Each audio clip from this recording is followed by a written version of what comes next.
अब शून्य समयको कार्यक्रम प्रारम्भ हुन्छ। शून्य समयमा बोल्न चाहनुहुने मान्य सदस्यहरूको लागि 1 मिनेटको समय निर्धारण गरिएको छ। निर्धारित समयभित्र मान्य सदस्यहरूले आफ्नो भनाइ राख्नु म अनुरोध गर्दछु। सर्वप्रथम मान्य सदस्य श्री ठाकुर प्रसाद गैरे।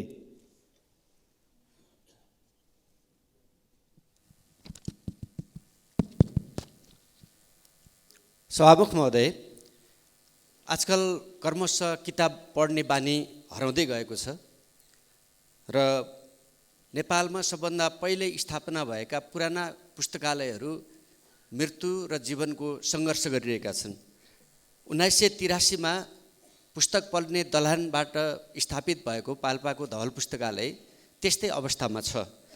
यो सार्वजनिक पुस्तकालय सञ्चालन सम्बन्धी नियम, कानुन, ऐन नहुँदा पुस्तकालयहरूले भोग्नु परेको समस्या एकातिर छ भने पुस्तकालयको अभावले पढ्ने बानी पनि समाप्त हुँदैछ र पुस्तकहरू पनि हराउँदै गइरहेका छन्। पुस्तक प्राप्त गर्न पनि छोडिएको छ।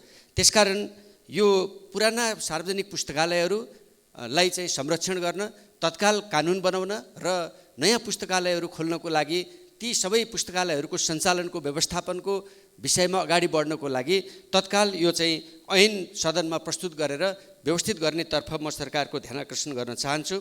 अहिले देशभरि करिब 4500 पुस्तकालय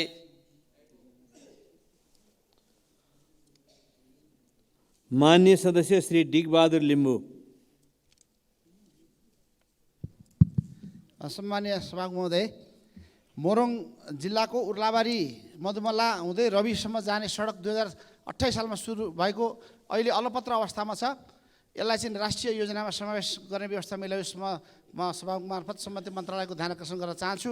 त्यसरी नै 2040 सालमा मोरङको बाँसबारीदेखि डाँगी हुँदै ओख्रे धनकुटासम्म जाने सडक पनि अलपत्र अवस्थामा छ। यो बाटो बन्दाखेरि जनताले सुविधा पाउने थियो। यसलाई पनि राष्ट्रिय योजनामा समावेश गर्न म सभामुख मार्फत सम्बन्धित मन्त्रालयको ध्यान आकर्षण गर्न चाहन्छु। धन्यवाद।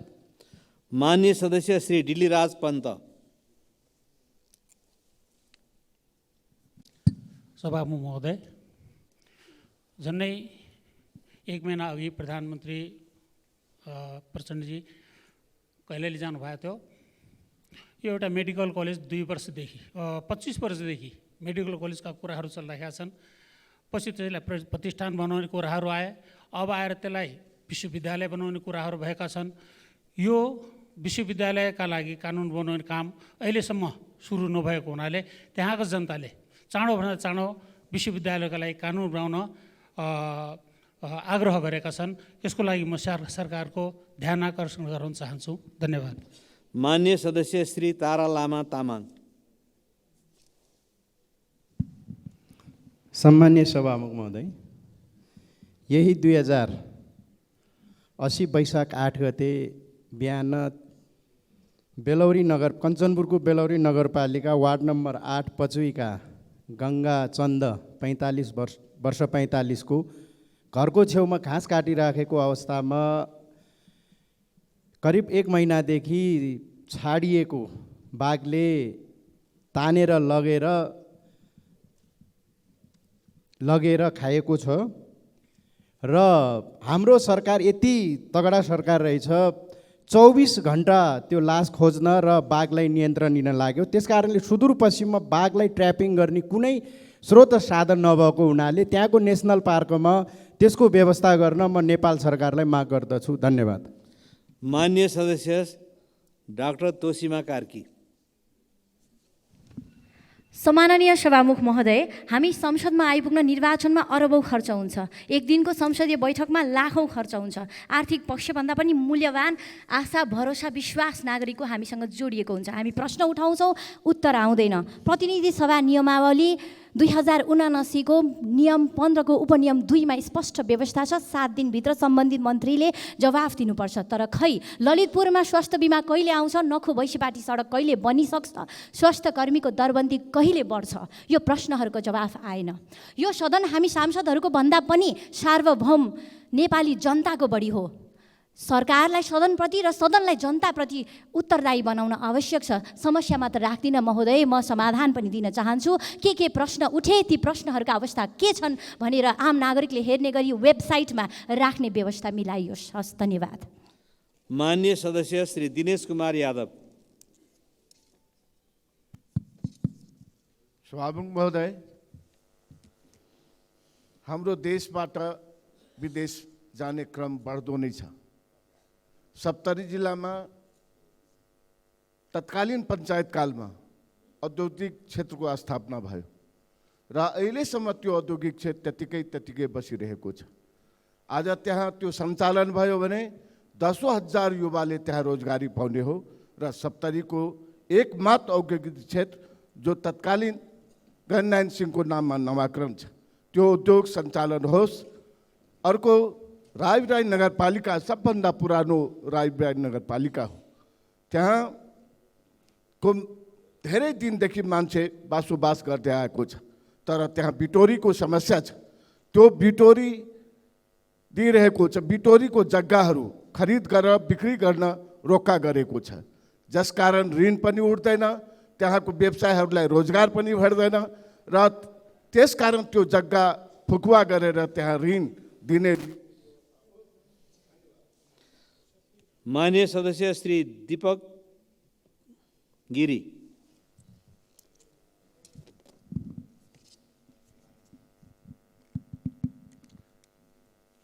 सम्माननीय सभामुखज्यू, बडो गम्भीर भएर भन्नुपर्ने अवस्था रह्यो। सभामुख मार्फत नेपाल सरकारले यो संसदमा आएर नेपाल सरकारको प्रतिनिधिले जसरी यहाँ सांसदजीहरूले कुरा उठाउनुहुन्छ, अहिले म तपाईँहरूलाई भनौँ, पूर्व मेची, पश्चिम महाकाली, उत्तर दक्षिण जहाँ जाँदाखेरि पनि बाटाघाटा जो अपुरा छन्, पुलहरू अपुरा छन्, अधुरा छन्, धेरै सांसदजीहरूले यो सुन्ने समयमा पटक पटक कुरा उठाउनुहुन्छ। आज नेपाली जङ्गल पुरा आग लगी भएको छ, यसका बारेमा को जिम्मेवार हो? नेपाल सरकार हो कि होइन? त्यसकारण मेरो आग्रह छ सभामुख मार्फत नेपाल सरकारको प्रतिनिधि जो सडकको सन्दर्भमा सडक मन्त्री, जङ्गलसम्म जङ्गल मन्त्री आएर कमसेकम यो हाम्रो सुनाइको समयमा एउटा वैज्ञानिक बनाऊँ, हामीले यसलाई एउटा हल्का ढङ्गलाई लिनु भएन। मेरो आग्रह छ सम्माननीय सभामुख मार्फत नेपाल सरकारको प्रतिनिधि आएर स्पष्ट। माननीय सदस्य श्री दीपक बहादुर सिंह।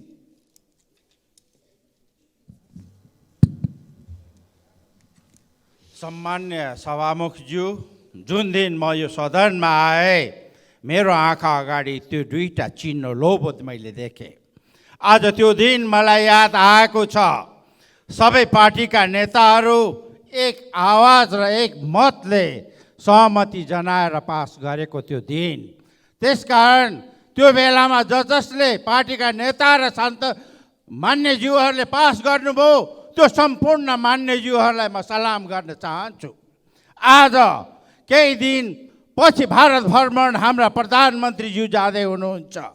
त्यो चुच्चे नक्साभित्रका भूभागको बारेमा एउटा चट्टान सर छिनोफानो गरेर आउन हुनेछ भन्ने मैले विश्वास लिएको छु।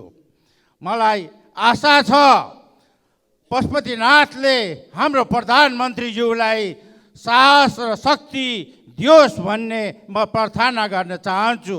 यो भ्रमणले दुवै देशको जनताको सम्बन्ध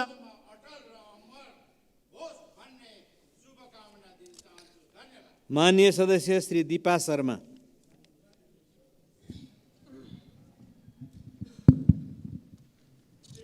सम्माननीय सभामुख महोदय, चिकित्सा शिक्षा आयोगले गत पुस 2 गते लिएको एमडी एमएसको प्रवेश परीक्षाको रिजल्टलाई व्यवस्थापन गर्दै योग्यता क्रम मिचेको र यो सम्बन्धमा सम्मानित सर्वोच्च अदालतले गरेको आदेशलाई समेत पालना नगरी चिकित्सा शिक्षा आयोगले बल मिचाइमा भर्ना प्रक्रिया अगाडि बढाउँदै चिकित्सा शिक्षाको मेरिटोक्रेसीको अन्तर्राष्ट्रिय मान्यता विपरीत कार्य अगाडि बढाएकोले तत्काल भर्ना प्रक्रियालाई सुरुदेखि सच्याएर अगाडि बढाउन र आयोगसँग सम्बद्ध सम्पूर्ण शैक्षिक संस्थालाई अदालतको आदेशको पालना गराउन सभामुख मार्फत सरकारको ध्यान आकर्षण गराउन चाहन्छु।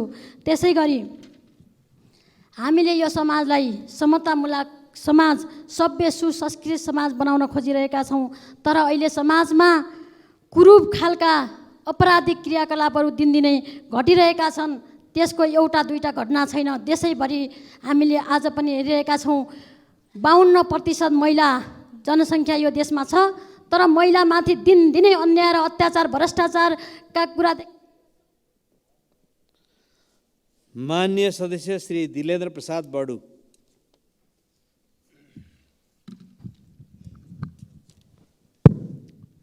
सम्मानित सभामुख महोदय, यही 2079 वैशाख 9 गतेका दिन दार्चुलाको ब्यास गाउँपालिका वार्ड नम्बर 2 तल्लो दुम्लिङमा महाकाली नदीमा ट्रेन तर्ने क्रममा 45 वर्षीय सिन्दल सिंह भण्डारीको दुःखद निधन भएको छ।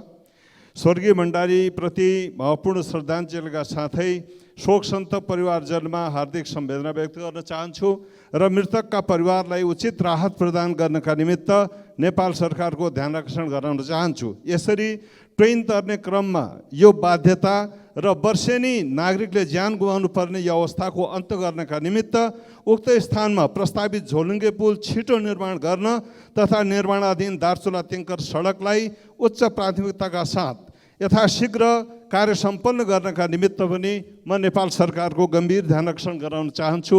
हस्, धन्यवाद। माननीय सदस्य श्री दुर्गा राई।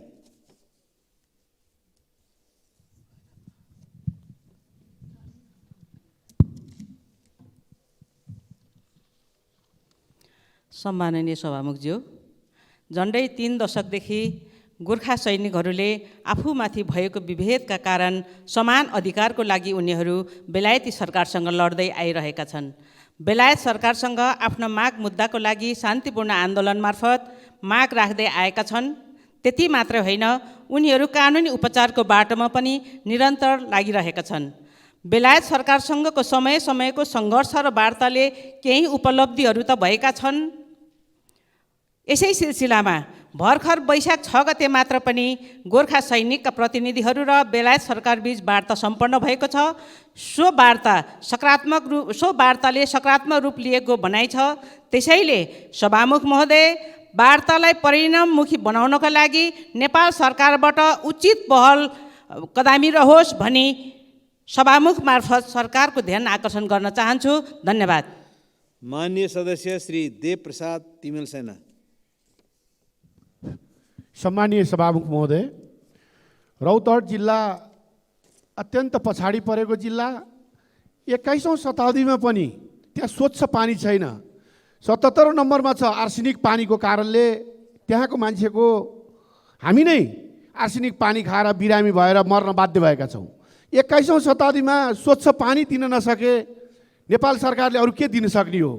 त्यसको लागि सम्मानीय सभामुख महोदय, यथाशीघ्र अब आउने बजेटमा रौतहटमा स्वच्छ पानी खानेको व्यवस्था मिलाउन सम्मानीय सभामुख मार्फत सरकारलाई निर्देशन दिन आग्रह गर्न चाहन्छु। र अर्को कुरा, रौतहटमा खुल्ला आकाशमा सुत्ने जनता अत्यन्त धेरै, शीतलहरमा सबैभन्दा बढी क्षति, शीतलहरमा मानवीय क्षति, कठ्याङ्ग्रेर मर्ने पनि रौतहट। अब बर्सातको बेला आयो, यो बर्सातको बेलामा खुल्ला आकाशमा सुत्न बाध्य भएर ज्यान गुमाउनु पर्ने अवस्था छ। त्यसको लागि सरकारले बजेटको व्यवस्था गरेर नेपाल सरकारले तत्काल रौतहटमा खुला आकाशमा सुतेका जनतालाई व्यवस्थित गर्न। माननीय सदस्य श्री देवेन्द्र पौडेल। सम्माननीय सभामुख महोदय, उत्तर गङ्गा जलाशययुक्त परियोजना आजसम्म बनेको छैन। सबैभन्दा सस्तो, सबैभन्दा भरपर्दो, सबैभन्दा सजिलो परियोजनाको रूपमा रहेर पनि अगाडि बढ्न नसक्नु दुःखद कुरा हो। सम्माननीय सभामुख महोदय मार्फत यो परियोजना अगाडि बढाउनको निम्ति नेपाल सरकारलाई ताकता होस् भन्ने म निवेदन गर्न चाहन्छु। दोस्रो कुरा, आज वैशाख 12 गते भूकम्पबाट धेरै नेपालीहरूले ज्यान गुमाए। गोर्खा लगायतका विभिन्न जिल्लाहरूबाट ज्यान गुमाउनेहरूप्रति हार्दिक श्रद्धाञ्जली व्यक्त गर्दै आज एउटा न्युज सार्वजनिक भएको छ। 4 खरब रुपियाँ भूकम्पबाट खर्च भएको भनेर आएको छ र 6 खरब अन्तर्राष्ट्रिय समुदायले बोलेका थिए। त्यो बाँकी रकम कहाँ गयो होला वा के भयो होला, त्यो पनि सम्मानित सदनमा सरकारको तर्फबाट जानकारी पाउनु पाए राम्रो हुन्थ्यो। सम्मानित सभामुख महोदय, धन्यवाद। माननीय सदस्य श्री धवल शमशेर जबरा। सम्मान्य सभामुख महोदय, केही दिनपछि हाम्रा प्रधानमन्त्रीज्यू भारत भ्रमण जान लाग्नु भएको छ। त्यो क्रममा सुदूरपश्चिम मध्यपश्चिमको विकासको लागि 2टा योजनालाई पारित गरेर सहमति गराएर आउनको लागि यो हाउसबाट उहाँलाई अनुरोध गर्न म चाहन्छु। एउटा नेपालगञ्ज दिल्ली, नेपालगञ्ज, चण्डीगढ, नेपालगञ्ज, डेहराडुनको फ्लाइटको जुन कुरा अगाडि बढेको छ, मन्त्रालय पर्यटन मन्त्रालयबाट परराष्ट्र मन्त्रालयसम्म गइसकेको छ र भारतीय पक्ष पनि त्यसमा सकारात्मक छ। यो कुरालाई अगाडि ल्याउने र अर्को राप्ती नदी र डुडुवा खोलामा धेरै वर्ष पहिले भारत सरकारले डिपिआर गरिसकेको छ।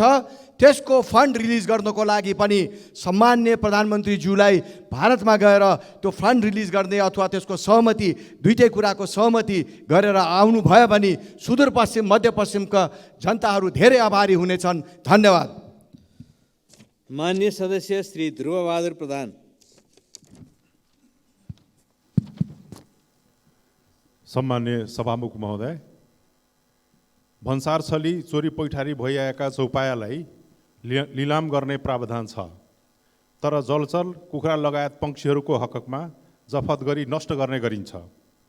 चौपायाकै व्यवस्था बमोजिम जफत भएका जलचर र कुखुरा लगायतका पक्षीको आवश्यक परीक्षण पछाडि लिलाम गर्ने गरिएमा दिनहुँ करोडौँको राजस्व सङ्कलन हुन सक्ने हुँदा अध्ययन गरी लागू गर्न सभामुख महोदय मार्फत हार्दिक अनुरोध गर्दछु। साथै किसानलाई रासायनिक मल सरकारले समयमा उपलब्ध गराउन नसकिरहेको हुँदा कृषक परिचय पत्र स्थानीय तहबाट उपलब्ध गराई परिचय पत्रको आधारमा रासायनिक मल आदिमा भन्सार छुट भएको व्यवस्था गरी मल उपलब्ध गराए सुगमताका साथ प्राप्त हुन सक्ने हुँदा पुनः ध्यान आकर्षण गराउन चाहन्छु। धन्यवाद। माननीय सदस्य श्री नागिना यादव। सम्माननीय सभामुख महोदय, नेपालको संविधानले सबै नागरिकलाई सम्मानजनक बाँच्न पाउने अधिकार सुनिश्चित गरेको छ, तर सभामुख महोदय यही सदनमा कुनै सरकारलाई होस् या मन्त्रीलाई होस् आलोचना गर्दाखेरि विभिन्न किसिमका शब्दहरू प्रयोग गरिन्छ, जसले गर्दा कुनै वर्गलाई ठेस पुगिरहेको, जस्तै डिसेबल पिपुलहरूलाई ठेस पुगिरहेको छ कि उहाँहरूलाई सरकारलाई आलोचना गर्दा अथवा ऊ गर्दाखेरि बहिरो कानो भनेर आलोचना गरिन्छ। त्यसकारण यस्ता शब्दहरू प्रयोग नगरियोस्, यसको लागि म सभामुख मार्फत रुलिङ गरियोस् भन्ने म चाहन्छु। अर्को कुरा, अहिले शिक्षाको नयाँ सत्र सुरु हुन गइरहेको छ, त्यसले गर्दाखेरि सरकारले चाहिँ के अरे डिसेबल चिल्ड्रेनहरूको लागि पनि आवश्यकता पहिचान गरी उनीहरूको आवश्यक शिक्षाको लागि पनि सरकारले चाहिँ बजेट छुट्यायोस् भन्ने म आग्रह गर्न चाहन्छु सभामुख मार्फत। हस्त धन्यवाद। माननीय सदस्य श्री नारायण प्रसाद आचार्य।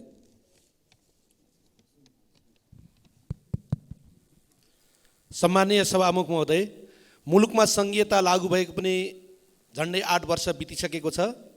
अहिले विभिन्न निकाय विगतमा लामो समयदेखि जिल्लाबाट भएका विकास आयोजनाहरू अहिले पालिकाहरूलाई केन्द्रीकृत गरिएको छ, सरकारको प्राथमिकतामा रहेको छ।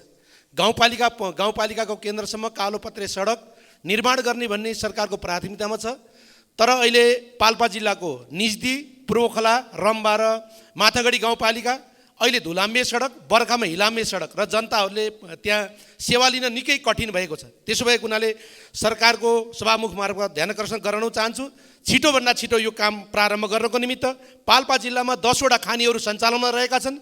खानी पहुँच मार्ग सरकारले निर्माण गर्ने, त्यो क्षेत्रका जनताहरूको स्वास्थ्य प्रतिकूल असर परेको छ, राज्यको लागि निकै ठुलो कन्ट्रिब्युसन त्यो अर्थतन्त्रमा पुर्याएको छ, तर त्यहाँको जनता, विद्यार्थीहरू, जनताहरू, पशु चौपायाहरू धेरै कष्टकर जीवन बिताउनु परिरहेको छ।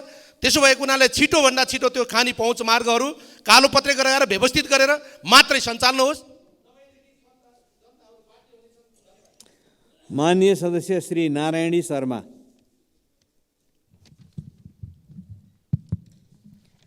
सम्माननीय सभामुखज्यू, अहिले नेपाली उपभोक्ताहरूले धेरै ठुलो शास्ति बेहोर्नु परिराखेको छ। नेपालमा व्याप्त भ्रष्टाचार, कालोबजारी तथा अखाद्य वस्तुले बिक्री वितरण हुने गरेको छ। दैनिक उपभोग्य वस्तुमा मूल्य वृद्धि भए पनि नियन्त्रणका लागि खासै पहल हुन सकिराखेको छैन। एकातिर मुलुकमा व्याप्त आर्थिक तरलता र उत्पादनमा गिरावटको समस्या छ भने अर्कोतिर भारतबाट खाद्य तरकारी र फलफुलको आयात हुने, तर स्थानीय उत्पादन भएको बजारमा नपाउँदा किसानहरू बिचौलियाहरूको प्रत्यक्ष मारमा परेका छन्। शिक्षा र स्वास्थ्य जस्ता मौलिक अधिकारका सेवाहरूमा व्यापारीकरण बढ्दो छ। यी सबै विषय सम्बोधन गर्न हरेक स्थानीय तहमा उपभोक्ता हक हित संरक्षण समिति गठन गर्न तथा सम्पूर्ण उपभोक्ताहरूलाई सचेत गराउन जरुरी देखिन्छ। तसर्थ सरकारले उपभोक्ताको अधिकार संरक्षण तथा कार्यान्वयन गर्ने विषयमा आवश्यक नीति निर्माण गर्न तथा उपभोक्ता संरक्षण ऐन 2075 बमोजिम आफ्नो उत्तरदायित्व पुरा गर्न र सेवामा पारदर्शिता कायम गर्दै ऐन नियम संशोधन तथा माननीय सदस्य श्री निर्मला कोइराला।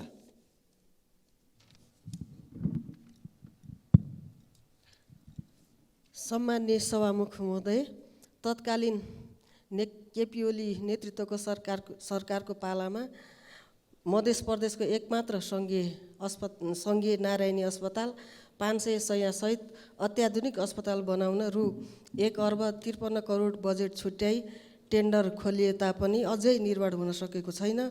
त्यहाँका जनताहरूले स्वास्थ्य सेवा पाउन नसकेर मृत्युको मुखमा पुग्न बाध्य भएका छन्। तसर्थ अविलम्ब अस्पताल निर्माण गर्ने काममा पहल गरियोस् भनी सभामुख मार्फत सरकारको ध्यान आकर्षण गराउन चाहन्छु। धन्यवाद। माननीय सदस्य श्री निशा डाङ्गी। सम्माननीय सभामुख महोदय, प्रतिनिधि सभा निर्वाचन 2079 पछिको यो सदनको पहिलो अधिवेशनको अन्त्यतिर आएका छौँ। यो अधिवेशनमा केही गर्न सकेको अनुभूति न मैले गर्न सके न आम नेपाली जनताले गर्न सके। यो सदनमा उठेका प्रश्नहरूको जवाफ दिन पनि सरकार उदासीन रहेको महसुस भयो। सभामुख महोदय, सदनको पहिलो अधिवेशनमा संसदीय समितिहरू समेत बन्न सकेनन्, यो दुःखको कुरा हो। सभामुख महोदय, नेपालको संविधान 2072 को धारा 89 घमा कुनै पनि सांसद सदनलाई जानकारी नदिई 10 वटा भन्दा बढी बैठकमा अनुपस्थित रहेमा निजको सांसद पद रिक्त हुने व्यवस्था रहेको छ। सभामुख महोदय, यस सदनका एक सदस्य लक्ष्मी महतो कोइरी यस सदनलाई जानकारी गराएर अनुपस्थित भएका हुन् वा जानकारी नगराई? यदि जानकारी गराएको भए के जानकारी गराएका छन्? सदनलाई जानकारी गराउन अनुरोध गर्न चाहे।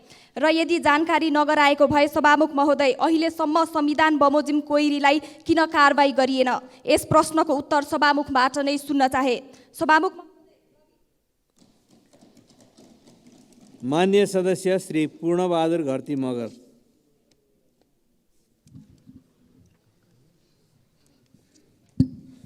सम्माननीय सभामुख महोदय, 2072 साल आजकै दिन एउटा महाभूकम्पमा आफ्नो ज्यान गुमाउनेहरूप्रति म श्रद्धापूर्वक सम्मान गर्न चाहन्छु र आज स्मरण गर्न चाहन्छु। विगत जनआन्दोलन र जनयुद्धमा राजनैतिक कारणबाट विस्थापित 233 जना स्थायी र 284 जना अस्थायी शिक्षकमध्ये 125 जनाको पुनर्बहाली, 284 जनाले गोल्डन ह्यान्डसेक लिएर बिदा भए पनि बाँकी शिक्षकहरूले अहिलेसम्म पनि अल्पत्र अवस्थामा जीवन गुजारेका छन्। यसैले नेपाल सरकार मन्त्रीपरिषद 2063 2/11 को निर्णय र सम्मानित सर्वोच्च अदालतको मिति 2078 12/9 गतेको निर्णयको दफा 75 अनुसार यथाशीघ्र विस्थापित शिक्षकहरूको व्यवस्थापन सरकारले गरोस् भनेर म सम्माननीय सभामुख मार्फत ध्यान आकर्षण गर्न चाहन्छु। लुम्बिनी प्रदेशमा निर्माणाधीन 220 किलोमिटर शहीद मार्ग आज 18 वर्ष पुग्दा समेत सम्पन्न हुन सकेको छैन। अहिले जम्मा 60 किलोमिटरमा कालोपत्रेको ठेक्का लागेको छ भने रुकुमपूर्वको हुगाम मैकोट खण्डमा करिब 12 किलोमिटर ट्र्याक खोल्न अझै नै बाँकी छ। पहुँचको आधारमा 200, 300 र 450 मिटर। माननीय सदस्य श्री प्रकाश मान सिंह। सभामुख महोदय, यो केही महिनापछि वर्षायाम सुरु हुँदैछ। काठमाडौँवासीका जनता यो चाहिँ जुन मेलम्ची खानेपानीबाट यो 2078 असार 1 गते गएको जुन विनाशकारी यो बाढी पहिरोको कारणले गर्दाखेरि योजना अनुसार पानी डिस्ट्रिब्युसन हुन सकेन। तर बल्ल तल्ल चाहिँ पानी चाहिँ वितरण चाहिँ सुरु चाहिँ भएको छ।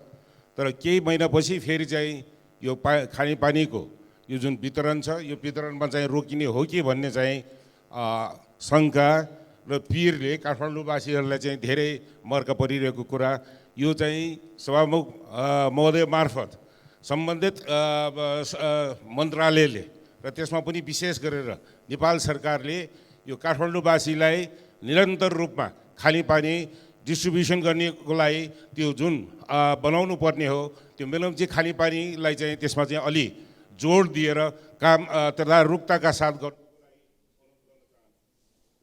माननीय सदस्य श्री प्रतिमा गौतम। सम्मान्य सभामुख महोदय, साँखु जोरपाटी सडक खण्ड विस्तारका क्रममा रहेको छ र त्यो पूर्ण कार्य सम्पन्न हुने क्रममा अगाडि बढेको छ। त्यसै सन्दर्भमा त्यहाँका परेका जग्गा धनीहरूलाई केहीले मुआब्जा लिएको र 47 जग्गा धनीहरूले मुआब्जा प्राप्त नगरेको हुँदा सरकारले तुरुन्त ती जग्गा धनीहरूलाई मुआब्जा प्रदान गरियोस् भनी सरकार समक्ष सभामुख महोदय मार्फत अनुरोध गर्न चाहन्छु। र साथै जडीबुटी कोटेश्वर खण्ड अत्यन्तै जाम हुने बाटो हुँदा एकदम व्यस्त सडक भएको हुँदा त्यो उक्त सडकलाई जाम कम गर्नको लागि त्यसमा ओभरफ्लाई ब्रिजको चाहिँ व्यवस्थापन गरियोस् भनी सरकारसँग अर्थ मन्त्रालयको ध्यान आकर्षण गराउन चाहन्छु। धन्यवाद। मान्य सदस्य श्री प्रदीप पौडेल। सम्माननीय सभामुख महोदय, काठमाडौँ उपत्यकाको सवारी चापलाई व्यवस्थापन गर्न 27 किलोमिटर चक्रपथ विस्तारको योजना अन्तर्गत गत 59 पुस 3 गते चिनिया सरकारसँग नेपाल सरकारले सम्झौता गर्यो। त्यस अन्तर्गत कोटेश्वर कलङ्कीसम्म सडक विस्तार भयो। त्यसपछि फेरि माघ 2074 माघ 4 गते नेपाल सरकारले चिनिया सरकारसँग सम्झौता गरेर कलङ्की धोबीखोला सडक विस्तार योजना अगाडि बढाइयो। तर सडक विस्तार गर्ने क्रममा चिनिया पक्षले साइड क्लियरेन्स नभएको, पूर्व तयारी नगरेको भन्दै सडक विस्तारको काम अगाडि बढ्न सकेन। हाल नेपाल सरकारले त्यो क्षेत्रमा साइड क्लियरेन्स भइसकेको बिजुलीको पोल, सांस्कृतिक सम्पदा, रुख, घर टहरा लगायत संरचना हटाइसकेको जानकारी चिनिया दूतावास मार्फत गरिसक्दा पनि हालसम्म त्यो काम अगाडि बढिरहेको छैन। मान्य सदस्य श्री प्रभु हजरा दुसाद। सभामुख महोदय, यो अहिले सम्माननीय प्रधानमन्त्रीज्यू भारत जाँदै हुनुहुन्छ र वीरगन्जमा एउटा गुणस्तरीय सभागृह राष्ट्रपति महोदय हाम्रो भारत जाँदाखेरि सम्झौता समेत भइसकेको 45 करोडको लगतमा त्यो सभागृह निर्माणको लागि भारत सरकारले अनुमति समेत दिइसकेको र कहाँ अड्क्यो त्यो प्रधानमन्त्रीज्यूले भारत सरकारसँग कुरो गरिदिनु होला।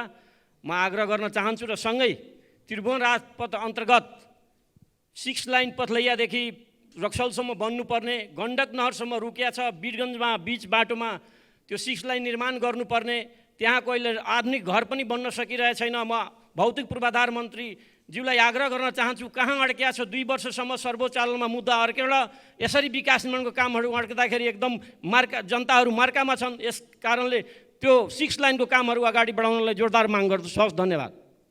मान्य सदस्य श्री प्रेमबहादुर महर्जन। सम्मान्य सभामुख महोदय, हिजोदेखि ललितपुरमा रातो मच्छिन्द्रनाथको रथयात्रा सुरु भएको छ र एकलमिसाको प्रसाद ग्रहणको निमित्त कीर्तिपुर स्ट्रिट सधैँ लानुपर्ने, तर उक्त ठाउँमा रातो मच्छिन्द्रनाथको प्रतिमूर्ति स्थापना भएकोले सरकारवालाहरूको बैठकले फिर्ता गर्ने निर्णय गरिसकेको तर कार्यान्वयन नभएकोले सम्बन्धित भूमि व्यवस्था तथा सहकारी तथा गरिबी निवारण मन्त्रालयको ध्यान आकर्षण गराउन चाहन्छु। र अस्ति ललितपुरको प्रयाग पोखरीमा फेन्सी पसलमा आग लागि हुँदा 1 करोड 30 लाखको धनमाल क्षति भएको र त्यसै गरी ललितपुरको महाङ्काल, कोन्जोनसम र गाउँपालिकामा भारदेव, भैँसेमा पनि ठुलो आग लागि भएकोले त्यहाँको धनजन क्षतिको निमित्त म जानकारी गराउन चाहन्छु। धन्यवाद। मान्य सदस्य श्री प्रदीप प्रसाद पाण्डे। सम्मान्य सभामुखज्यू, म बाजुरा जिल्लाको प्रतिनिधित्व गर्दछु। यो विषय मैले किन दोहोऱ्याउनु परेको हो भने बाजुरा मानव विकास सूचकाङ्क एसडिआईमा सबैभन्दा पुच्छारमा रहेको 77औं गरिब जिल्ला हो। त्यसरी नै 76औं, 75औं बझाङ, कालीकोट, हुम्ला, अछाम, जाजरकोट, रोल्पा, मुगु, महोत्तरी र रौतहट लगायतका जिल्लाहरू पुच्छारमा छन्। संसारको सबैभन्दा गरिब देश दक्षिण सुडानको एसडिआई भ्यालुभन्दा पनि तल बाजुरा लगायत हाम्रै देशका 5 जिल्ला रहेका छन्। यस तथ्यलाई हृदयङ्गम गर्दै नेपाल सरकारले बाजुरा लगायत पुच्छारमा रहेका 10 जिल्लालाई लक्षित गर्दै आगामी आर्थिक वर्षमा बटम 10 विशेष योजना कार्यक्रम घोषणा गर्न सम्मान्य सभामुख मार्फत सरकारको ध्यान जोरदार ढङ्गले गर्न चाहन्छु। धन्यवाद। मान्य सदस्य श्री बलराम अधिकारी।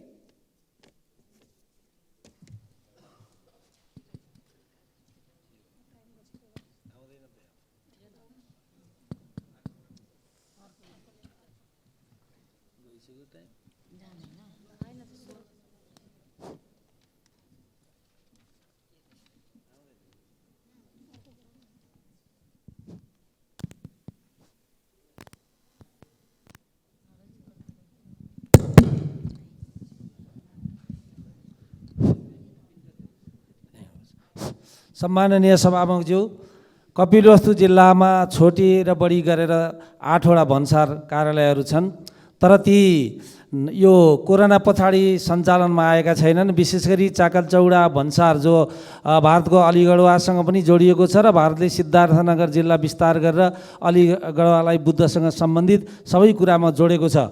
हामी कपिलवस्तुमा बुद्धसँग सम्बन्धित 100 भन्दा बढी स्पोटहरू छन्। त्यसमा आवत जावत गर्नको निम्ति त्यहाँ आउने पर्यटकहरू वारी आउनको निम्ति पहिला गाडी त्यहीँको छोटी भन्सारले आवत जावत गराउने गरी भन्सार खोल्ने गर्थ्यो। अहिले यो बन्द छ, यसलाई खुलाउनको निम्ति म सम्बन्धित निकायलाई अनुरोध गर्दछु र यी बुद्धसँग सम्बन्धित सबै स्थानहरू अब यो उत्खनन भन्ने पुर्ने गरिएको छ, यसलाई व्यवस्थापन गरेर त्यसका अधिकरण सहितको व्यवस्था मिलाउन अनुरोध गर्दछु। यसको साथसाथै श्रृङ्गी ऋषि, कपिल मुनि र रामदत्युन जस्ता धार्मिक स्थलहरू जो तराई क्षेत्रमा बहुत प्रख्यातको रूपमा चिनिन्छन्, यिनको अलि संरक्षण सम्वर्धनको लागि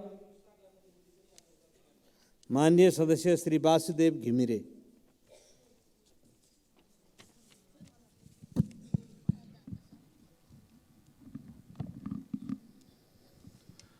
सम्मान्य सभामुख महोदय, नेपालको संविधानमा आधारभूत तहको शिक्षा निशुल्क र अनिवार्यको साथै मावि तहको शिक्षा निशुल्क हुने व्यवस्था छ, तर संविधानले व्यवस्था गरे अनुसार निशुल्क शिक्षा प्रदान भएको छ भन्न सकिने अवस्था छैन।